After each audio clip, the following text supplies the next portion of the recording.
इसका मतलब ये व्यक्ति बहुत चालाक है। इसने पहले ही अंदाजा लगा लिया था कि क्या हो सकता है। इसे ले जाकर मौत के घाट उतार दो। इसने राजगुरु का अपमान किया है। क्रोधावेग में महाराज बोले जा रहे थे, और हाँ, इसके खून से सनी तलवार सरदार को दिखा देना। उस समय तक वहां कुछ दरबारी भी आ गए थे। वे ऊपर से तो गंभीर थे, लेकिन मन ही मन में खुश हो रहे थे कि इस युवक ने राजगुरु की अच्छी दुर्गति की।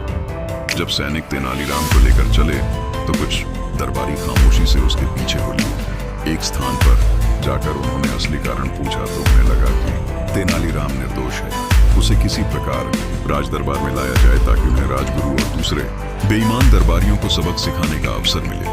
उन्होंने तेनालीराम से दोनों सैनिकों को 10-10 स्वर्ण मुद्राएं दिलवाकर और इस वादे के साथ उसे छुद्धवा लिया कि वह शहर छोड़ धाच कर चला जाएगा। सिपाहियों ने तबेले में जाकर एक बकरे को हलाल करके अपनी खून से रंगी तलवारें सरदार को दिखा दी। तेनालीराम को जहां जान बचने की खुशी थी, वहीं 20 स्वर्ण मुद्राओं के जाने का भी था।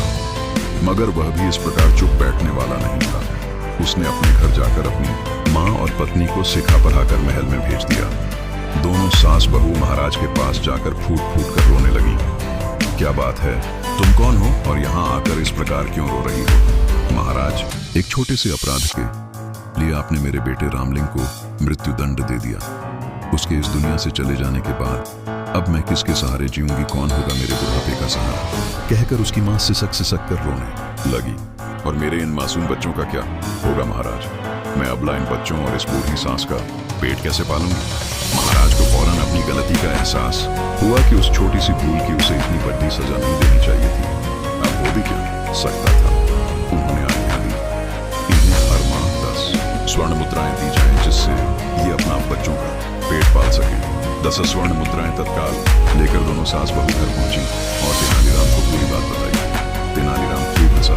चलो, 10 स्वर्ण मुद्राएं अगले माह मिल जाएंगी, हिसाब बराबर।